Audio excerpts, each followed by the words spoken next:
un poquito más de esfuerzo, señoritas y jóvenes, y yo sé que este semestre ha sido bastante duro, o sea, tremendamente duro, tanto para ustedes como para quien les habla, debido a que en el infortunio de las cosas, el segundo semestre siempre es más corto que el primero.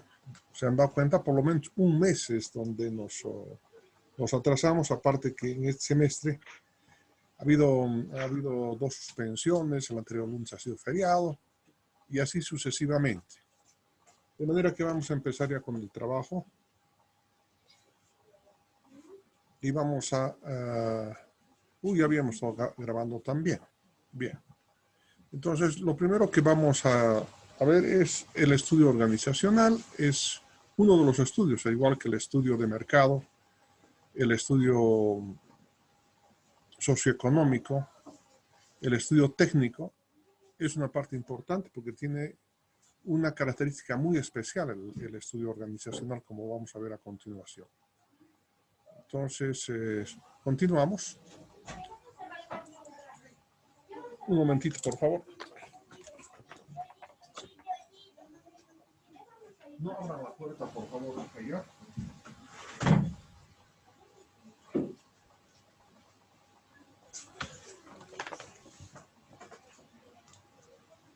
Y hablemos entonces hablemos sobre el estudio organizacional. Y es lo que nos tenemos que organizar. Al final de la clase vamos a hablar ya sobre la forma de evaluación. Yo tenía preparado algo para poderles enviar, pero debido al acortamiento del tiempo, va a ser muy difícil que hagamos, entonces voy a hacer otra propuesta para que podamos tener una nota de esta asignatura. Veamos este estudio. Organización, ¿qué es la organización? Es decir, nada, sin ninguna institución, no podría moverse si es que no hay personas que operen los sistemas para lograr resultados. Entonces, toda organización es un sistema para nosotros también, ¿sí? Además que estudiamos la organización, ustedes tienen materias especializadas para este tratamiento, y hoy vamos a tratar de hacer una amalgama y una especie de conexión con los enlaces, con los conocimientos de ustedes, que parecieran ser innecesarios en algún momento, pero son la base fundamental más de la carrera. Entonces dice, la organización, sí, en el proyecto se constituye en un sistema de unidades tecnológicas y humanas. Vean, aquí hay personas, son los humanos, están manejando la maquinaria de la organización. Eso, claro, esto es una forma de expresión, ¿no? Pero estos engranajes que ven acá constituyen las unidades tecnológicas. Dice, es un sistema de unidades tecnológicas humanas. Es un sistema, evidentemente es un sistema, porque la organización en sí misma es un sistema, ¿no? Cumple con las propiedades, con las características, cumple con todo lo que son los sistemas, en la definición en general. Y dentro de ella, evidentemente, hay equipo tecnológico, así que van desde los computadores hasta las máquinas que van a producir el bien o el servicio. Y estas máquinas tienen que ser controladas por humanos. Los humanos tienen una función especial, no solamente en el control, sino también en la operación. Y finalmente se va produciendo el servicio o el bien. Una producción de servicio, para recordaros un poquito, es lo que pasa en el teleférico. En el teleférico lo que se produce es un servicio, no se producen bienes. Ese servicio es el transporte. Y ahí, si ustedes ven, las unidades de tecnología es básicamente el hardware, es todo lo que está instalado, ¿sí? Los cables, las cabinas, las centrales de potencia, etc. Y a esa tecnología tan sofisticada que se ha implementado, hay personas que la manejan. Entonces, consecuentemente, estamos cumpliendo con lo que dicen, ¿no? Es un sistema de unidades tecnológicas humanas que se crea con un propósito definido. Evidentemente, tienen que producir un servicio o un bien a lo largo de su existencia hasta que se rediseñen en la medida que los objetivos propuestos sean alcanzados y se avisoren nuevas metas. Claro, en el caso del teleférico, no, en el caso del teleférico visto así como sistema, ustedes se dan cuenta, una vez que pase ya todo este zafarrancho que, a Dios gracias, ya está concluyendo, que ya ha concluido el día de ayer, y espero que en unas horas más concluya completamente, ya esta empresa va a empezar a generar utilidades. Y esas utilidades tienen que ser destinadas nuevamente al crecimiento del servicio de teleférico en la ciudad de La Paz y en la ciudad del Alto. Entonces, dice, esta organización, ¿sí?, que es la que estamos estudiando, funciona con la coordinación planificada de actividades de un grupo de personas. Es el grupo de personas, ¿no? Son los que van a operar mediante la división del trabajo y funciones. O sea, cada uno tiene una función diferente, ¿no?, dentro de la misma empresa. Evidentemente puede haber una función que se repita unas 10, 15, 20 veces, que hacen exactamente lo mismo, eso se refiere. Esa es una función supeditadas a autoridad jerárquica y de responsabilidad. Y evidentemente en una organización concebida esta como una pirámide jerárquica, de la que habíamos hablado ya hace mucho tiempo atrás, en la cúspide se encuentra el presidente de la compañía, luego vendrán los gerentes de área, luego vendrán los directores, etcétera, y al final en la base misma están los empleados y el obrero, de una base ancha, es un triángulo cuyo vértice está en la punta. Entonces, esto es lo que vamos a estudiar, porque tiene unos rivets bien importantes.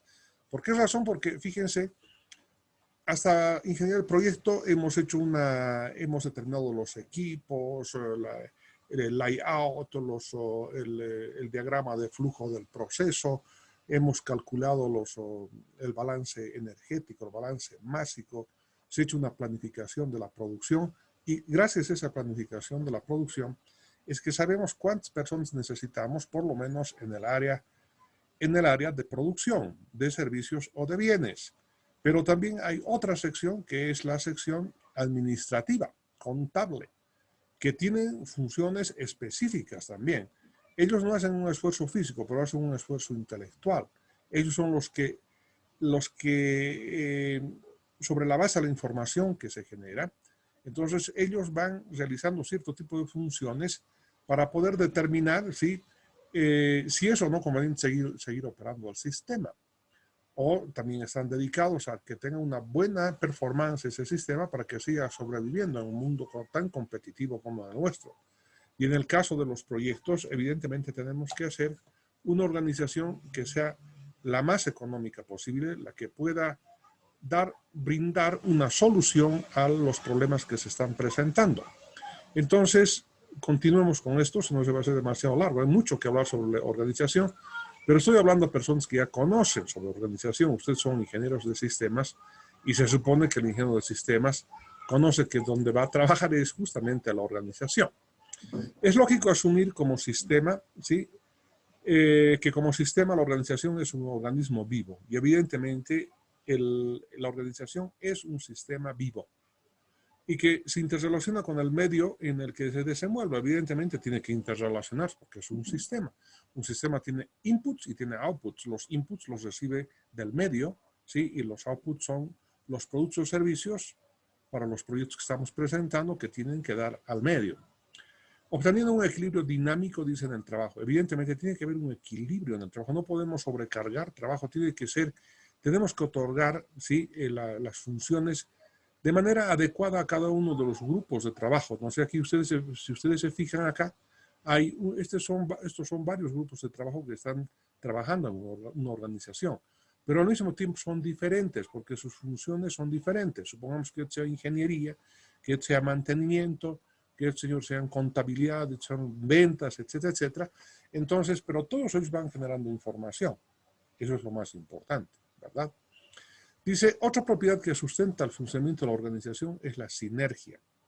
Y esto es una palabrita muy importante cuando hablamos de sinergia, porque es necesario volver a hablar sobre esta cualidad que tienen los sistemas. Es decir, la suma, ¿sí?, la suma de la unidad total de la organización es mayor siempre que la suma de las producciones individuales. A eso se refiere la sinergia. Y aquí está la explicación. Dice, es decir, la producción del conjunto es siempre mayor que la suma de las unidades medidas independientemente. Entonces, para esta organización, el objetivo es satisfacer sus requerimientos propios y atender la demanda social mediante la producción de bienes y o servicios por la que recibe una retribución económica para su propia subsistencia y crecimiento. El tipo de organización que nosotros estamos proponiendo para un proyecto de factibilidad técnico-económico, que es el objeto de estudio de todo este semestre en la asignatura, o sea, está enfocada a que los proyectos tienen que producirnos dinero. Y ese dinero, esos beneficios que se van a producir, van a permitir sustentar a la misma empresa, pagando sueldos y salarios, pagando el mantenimiento y pagando otros elementos más, ¿sí? Como los costos de producción, etcétera, etcétera, de tal manera que se pueda, pueda ser autosustentable. Eso es lo más importante. Y habíamos partido de un principio, porque podemos hacer un proyecto de un puente. Terminamos de hacer el puente y no vamos a ir al puente a cobrarse el paso por el puente. No, hay circunstancias que evidentemente se han dado, ¿no? Por ejemplo, el uso de la autopista, sí, hay que pagar. Pero son circunstancias especiales. Pero imagínense que tengan que cobrar el puente A, B, C, D, en cada puente tenemos que pagar. No, por eso se paga un peaje para utilizar toda la longitud de la carretera por donde se va a transitar. Entonces dice, para una organización el objetivo, reitero, es satisfacer sus requerimientos propios. Claro, es que una organización tiene que satisfacer estos requerimientos propios de las unidades que están dentro de ella. Y además, la demanda social. ¿Cuál es la demanda social? Es la demanda de los servicios y o bienes que van a producir. Nosotros estamos estudiando en esta asignatura este tipo de proyectos, reitero. Un proyecto de factibilidad técnico-económico para ingresar a las fases de implementación y operación requiere de grupos de personas. Y esto es importante, dice, fases de implementación y operación. Ya, de hecho, estamos suponiendo que van a haber dos fases.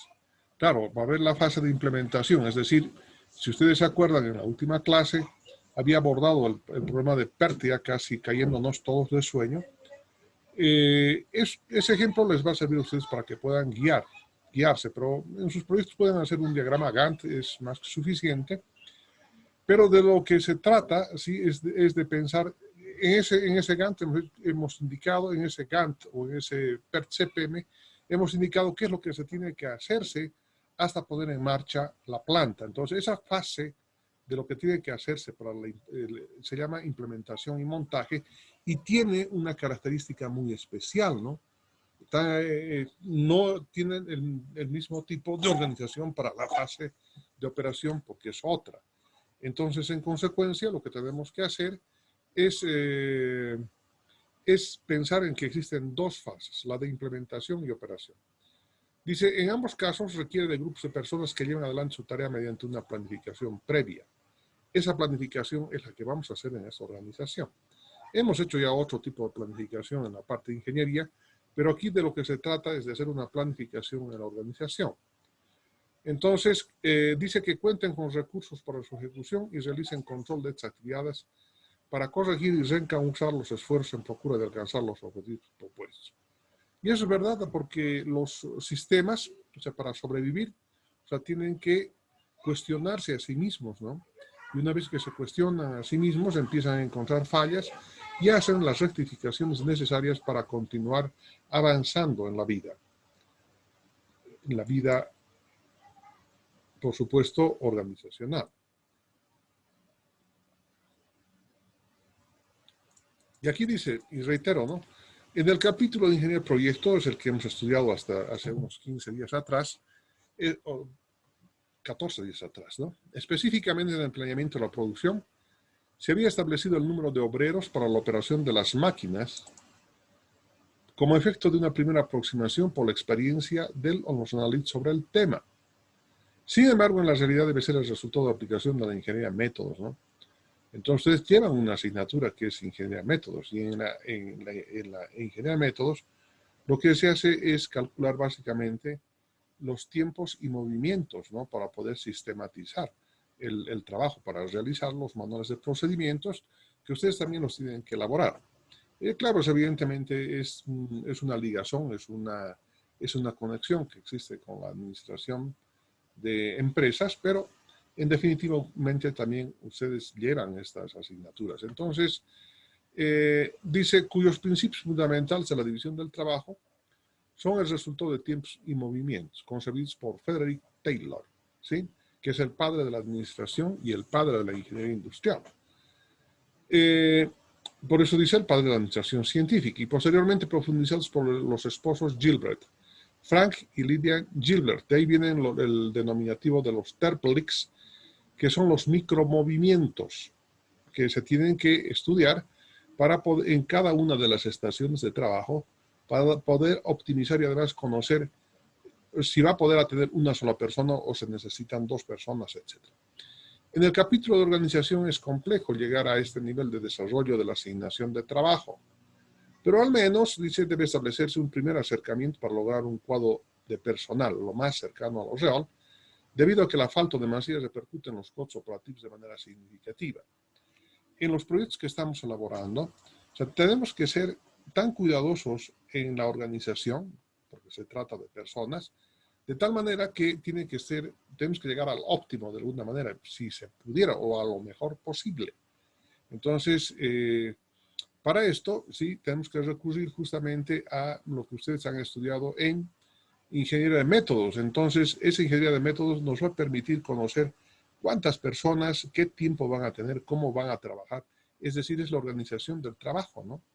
Entonces, ustedes han tenido que necesariamente haber visto esto en la asignatura Ingeniería de Métodos que está establecida en la carrera. Y además que es parte de su formación profesional. Es lógico de suponer que en una empresa el trabajo de los obreros, ¿sí?, debe responder a una planificación de acciones generada por los requerimientos de la demanda del producto o servicio. Claro, es decir, va a venir de afuera, va a haber una solicitud de compra, ¿ya? Véndame 10.000 unidades de galletas, por decirles, ¿de acuerdo? Entonces, para producir las 10.000 unidades de galletas, se tiene que planificar la producción y tenemos que producir. Entonces, para eso necesitamos a los obreros, ¿sí? Los obreros y técnicos, porque ellos van a ser los que van a realizar esa labor de la producción. Entonces dice, para ello existe otro tipo de personal. Un momentito, esos son los obreros, son los que realizan la parte operativa, ¿cierto? La fabricación. Pero no solamente las empresas, ¿sí?, pueden estar formadas de obreros, o sea, de los que sudan en el proceso de transformación, llevar, acarrear, transportar, etcétera, sino que hay otro grupo de personas, así como los que están viendo acá, que son personas especialistas y que corresponden al sector administrativo. Entonces, mientras menor sea la cantidad de personas que trabajan en el sector administrativo, nos conviene, porque el emolumento, el pago, es muy sensible a los proyectos de factura técnico-económico. Entonces, muchas veces las personas que están elaborando los proyectos de factura técnico-económico hacen unos organigramas, que vamos a ver a continuación, que es uno de ellos, tan grandes que al final, cuando se ponen a hacer números, definitivamente no alcanza la plata para poder pagar sueldos y salarios, porque estamos entrando en un mundo competitivo.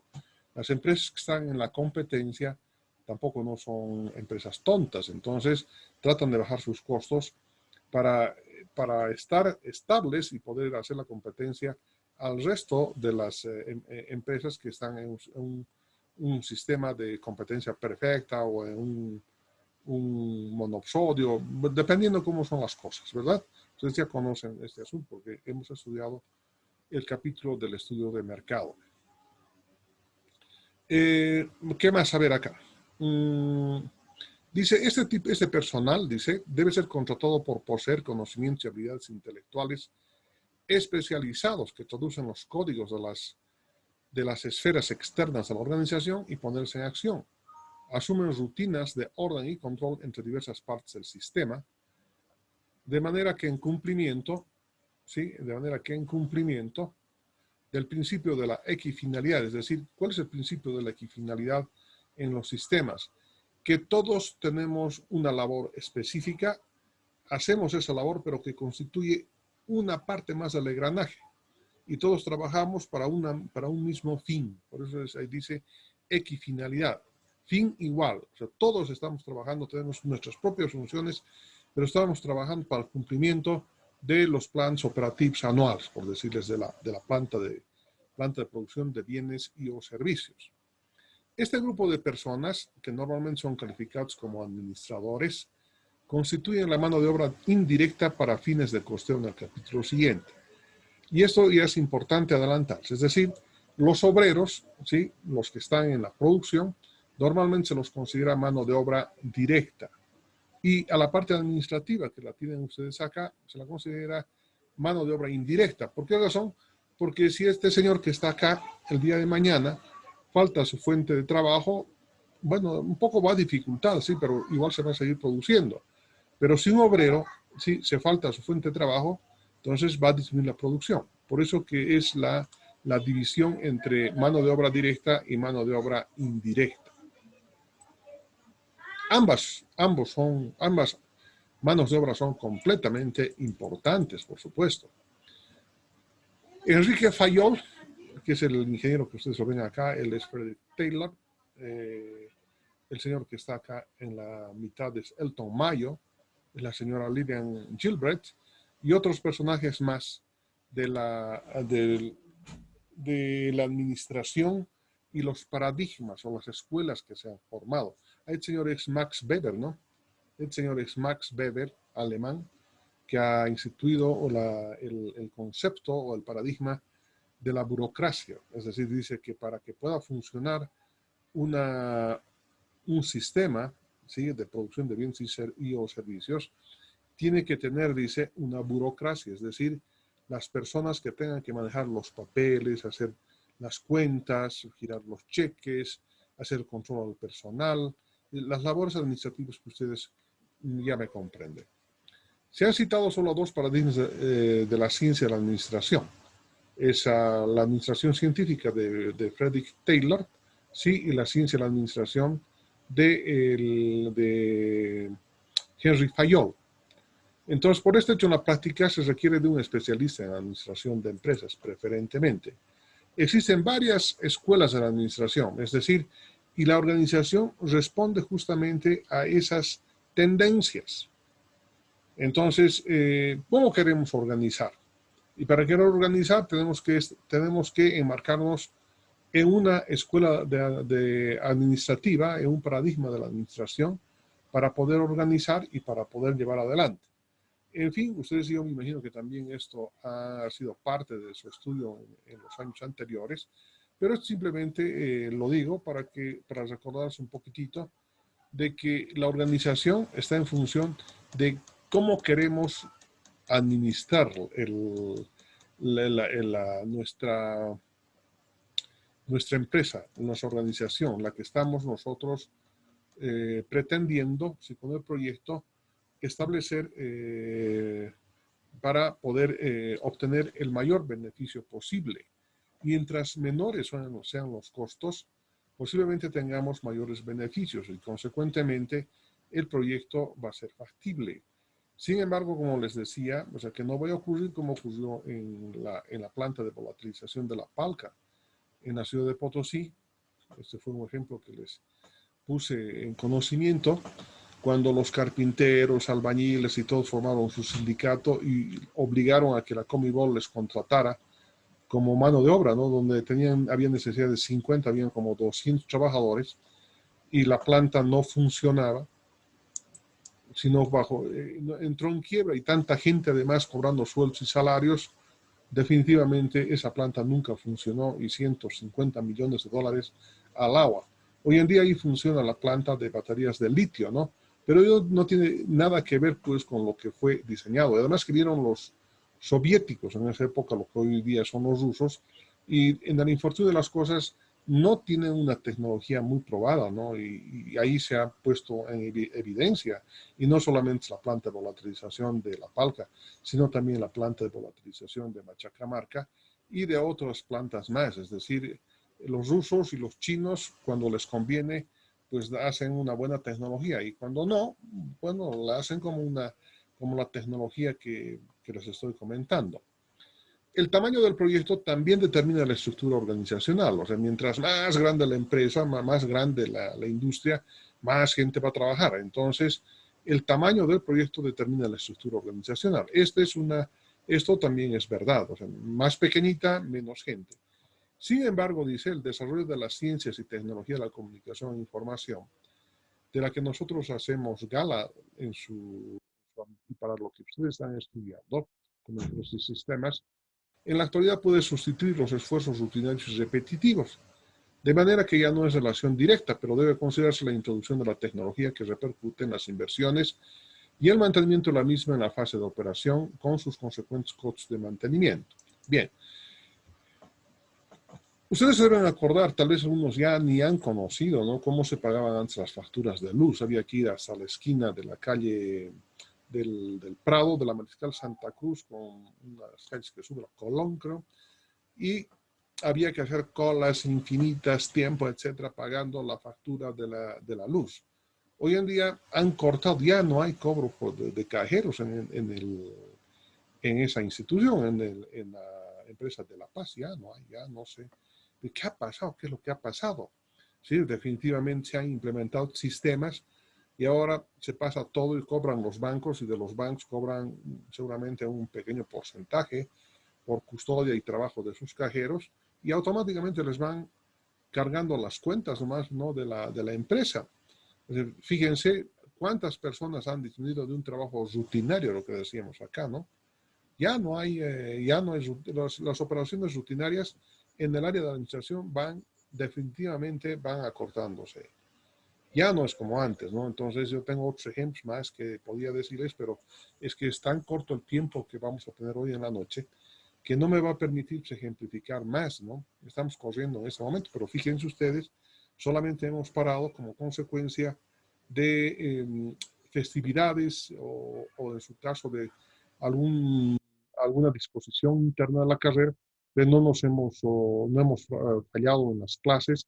Y miren, estamos casi con poco tiempo ya porque estamos entrando ya en el periodo de evaluación. Pero debe, dice, considerarse la introducción de la tecnología que repercute en las inversiones y el mantenimiento de la misma en la fase de operación, con sus consecuentes costos de mantenimiento. Esta tecnología que están viendo acá, que son los servidores, tienen un costo de inversión, pero al mismo tiempo también tienen costo de mantenimiento. Ahora la pregunta es, ¿nos conviene hacer esta inversión y bajar los costos al disminuir la mano de obra? Entonces hay que evaluar, tiene que ser un proceso de evaluación adecuada como para que todo podamos hacer completamente automatizados en una planta de producción, inclusive robots en la parte de producción, y al final van a terminar trabajando 5 personas en toda la industria, ¿sí? Y todo va a ser automático, pero convendrá desde ese punto de vista social, entonces, hacer el proyecto. Desde el punto de vista financiero, privado, por supuesto que sí, pero desde el punto de vista social, parece que no es muy conveniente. Pero de todos modos, atención por favor, el introducir esta tecnología de comunicación e información a los procesos rutinarios administrativos es una gran ventaja de por sí. Y eso significa ahorro. Dice, si este aspecto es tan importante considerarlo a partir de la participación del ingeniero de sistemas en el diseño de los sistemas de información administrativa y apropiación de la tecnología. Un menor grupo de personas altamente calificadas en labores de administración con sistemas de información puede constituir un abaratamiento de los costos administrativos, pero incremento de inversión en este tipo de tecnología. Entonces, es deber del analista realizar, dice, un análisis decisional al momento de determinar la conveniencia de la incorporación de este tipo de tecnología. Entonces, no, hay que incorporar lo último en tecnología, ¿no? Y resulta, ¿cuánto vale? Son $400,000. Entonces, puede ser que la depreciación de esos $400,000, simplemente la depreciación del activo, porque este tipo de máquinas, de acuerdo al decreto supremo que sigue vigente por parte de Bonnie Sánchez, hasta ahora dice que los equipos de computación se debe depreciar en 2 años. Pero sabemos que en algunas situaciones eso no es posible porque puede llevarnos a una cantidad de errores. Bueno, de todos modos ahí está. Y aquí está justamente el trabajo del ingeniero de sistemas, ¿no? Estoy haciendo esta compatibilización con la información que les estoy brindando.